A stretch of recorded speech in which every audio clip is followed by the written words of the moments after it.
الرحمن الرحیم۔ السلام علیکم۔ علیہ السلام حضرت موسیٰ کے بھائی تھے، جن کے بارے میں تاریخ بتاتی ہے کہ موسیٰ کے ساتھ فرعون کے پاس گئے تھے۔ ہارون بہت فصیح زبان تھے اور موسیٰ کے عرصہ نبوت میں ان کے وزیر اور مددگار تھے۔ ہارون موسیٰ سے 3 برس عمر میں بڑے تھے، اور روایات کے مطابق جب موسیٰ کے ہمراہ فرعون سے گفتگو کے لیے گئے تو اس وقت ان کی عمر 83 برس کی تھی۔ ہارون سرزمین فلسطین کے مقام کوہ میں اس جہان فانی سے رخصت ہوئے۔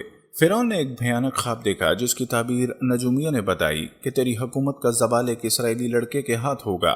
فرعون نے اس خوف سے یہ حکم دیا کہ اسرائیلی لڑکوں کو قتل کر دیا جائے اور لڑکیوں کو چھوڑ دیا جائے۔ پھر اسی خوف سے کہ آئندہ اس کی غلامی کون کرے گا، حکم دیا کہ 1 سال لڑکوں کو زندہ رکھا جائے اور دوسرے سال ختم کر دیا جائے۔ چنانچہ جس زمانے میں بچوں کو چھوڑ دینے کا حکم تھا، اس زمانے میں حضرت ہارون علیہ السلام پیدا ہوئے۔ قرآن کریم میں حضرت ہارون علیہ السلام کا ذکر حضرت موسیٰ کے ساتھ بے شمار مقامات میں آیا ہے۔ خوش بیان آپ علیہ السلام حضرت موسیٰ علیہ السلام سے زیادہ تھے، اور انہی کی درخواست پر آپ کو پیغمبری عطا ہوئی تاکہ فرعون کے دربار میں تبلیغ پوری فصاحت کے ساتھ کر سکیں۔ اللہ رب العزت سورہ انعام میں ارشاد فرماتے ہیں، اور ہم نے ابراہیم کو اسحاق اور یعقوب عطا کیے، ہر ایک کو ہم نے ہدایت دی، اور نوح کو ہم نے پہلے ہی ہدایت دی تھی، اور ان کی اولاد میں داؤد، سلیمان، ایوب، یوسف، موسیٰ اور ہارون کو بھی، اور اسی طرح ہم نیک کام کرنے والوں کو بدلہ دیتے ہیں۔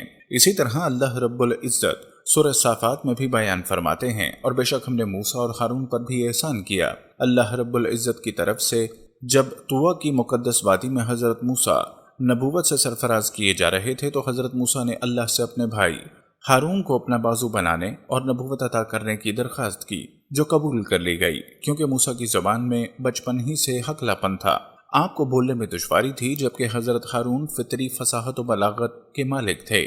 اسی طرح ہارون علیہ السلام کو بھی نبوت عطا ہوئی۔ اس مکالمے کو اللہ رب العزت سورہ طٰہٰ میں بیان فرماتے ہیں، اور میرے لیے میرے خاندان ہی کے ایک فرد کو مددگار مقرر کر دیجئے، یعنی ہارون کو جو میرے بھائی ہیں، ان کے ذریعے میری طاقت مضبوط کر دیجئے، اور ان کو میرا شریک کار بنا دیجئے تاکہ ہم کثرت سے آپ کی تسبیح کریں۔ اللہ نے فرمایا، موسیٰ تم نے جو کچھ مانگا ہے تمہیں دے دیا گیا، تم اور تمہارے بھائی دونوں میری نشانیاں لے کر جاؤ، اور میرا ذکر کرنے میں سستی نہ کرنا۔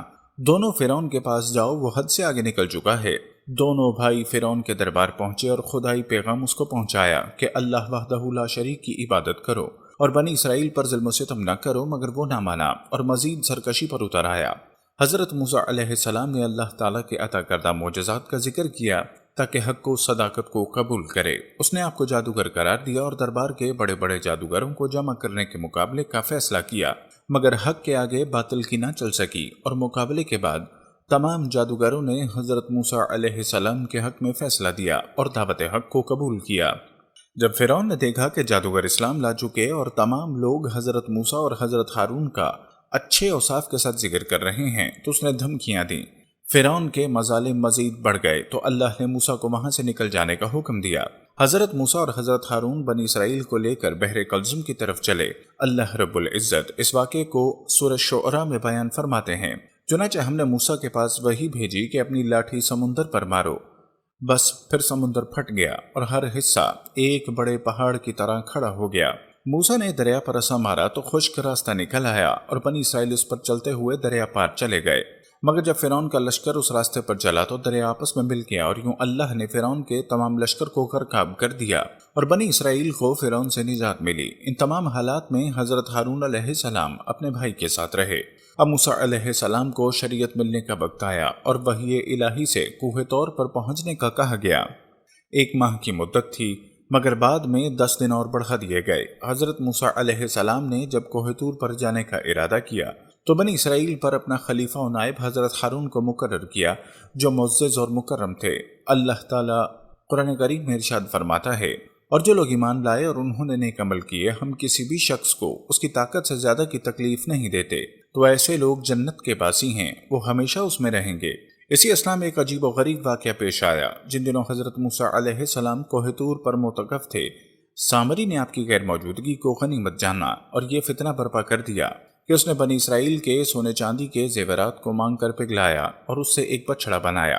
پھر سامری نے مجمع میں یہ تقریر شروع کر دی کہ اے بنی اسرائیل، حضرت موسیٰ علیہ السلام خدا سے باتیں کرنے کے لیے کوہ طور پر تشریف لے گئے ہیں، لیکن خدا تو خود ہم لوگوں کے پاس آ گیا ہے اور بچڑے کی طرف اشارہ کر کے بولا یہی خدا ہے۔ سامری نے ایسی گمراہ کن تحقیر کی کہ بنی اسرائیل کو بچڑے کے خدا ہونے پر یقین آ گیا اور وہ بچڑے کو پوجنے لگے، اور 12,000 آدمیوں کے سوا ساری قوم نے سونے چاندی کے بچڑے کو بولتا دیکھ کر اس کو خدا مان لیا اور اس کے آگے سر بسجود ہو کر اس بچڑے کو پوجنے لگے۔ اس واقعے کو اللہ رب العزت قرآن پاک میں بیان فرماتے ہیں، اور موسیٰ کے بعد اس کی قوم اپنے زیوروں سے ایک بچڑا بنا بیٹھی، جان کا دھڑ تھا، وہ گائے کی طرح آواز کرتا۔ جب 40 دنوں کے بعد حضرت موسیٰ علیہ السلام خدا سے ہم کلام ہو کر تورات شریف کے ساتھ بستی میں تشریف لائے اور قوم کو بچڑا پوجتے دیکھا تو آپ پر بے حد غضب اور جلال طاری ہو گیا اور فرمانے لگے تم نے ان لوگوں کو اس کام سے نہیں روکا۔ حضرت ہارون علیہ السلام معذرت کرنے لگے، جیسا کہ قرآن مجید میں ہے، کہا ہے میری ماں جائے، قوم نے مجھے کمزور سمجھا اور قریب تھا مجھے مار ڈالیں، تو مجھ پر دشمنوں کو نہ ہنسا اور مجھے ظالموں میں نہ ملا۔ حضرت ہارون علیہ السلام کی معذرت سن کر حضرت موسیٰ علیہ السلام کا غصہ ٹھنڈا پڑ گیا۔ اس کے بعد آپ نے اپنے بھائی حضرت ہارون علیہ السلام کے لیے رحمت اور مغفرت کی دعا فرمائی۔ پھر آپ نے اس بچڑے کو توڑ پھوڑ کر اور جلا کر اس کو ریزہ ریزہ کر کے دریا میں بہا دیا۔ پھر اللہ تعالیٰ کا یہ حکم نازل ہوا کہ جن لوگوں نے بچڑے کی پرستش نہیں کی وہ لوگ بچڑا پوجنے والوں کو قتل کریں۔ چنانچہ سامری سمیت 70,000 بچڑے کی پوجا کرنے والے قتل ہو گئے۔ اس کے بعد یہ حکم نازل ہوا کہ حضرت موسیٰ علیہ السلام آدمیوں کو منتخب کر کے کوہ طور پر لے جائیں اور یہ سب لوگ بچڑا پوجنے والوں کی طرف سے معذرت طلب کرتے ہوئے دعا مانگیں کہ بچڑا پوجنے والوں کے گناہ معاف ہو جائیں۔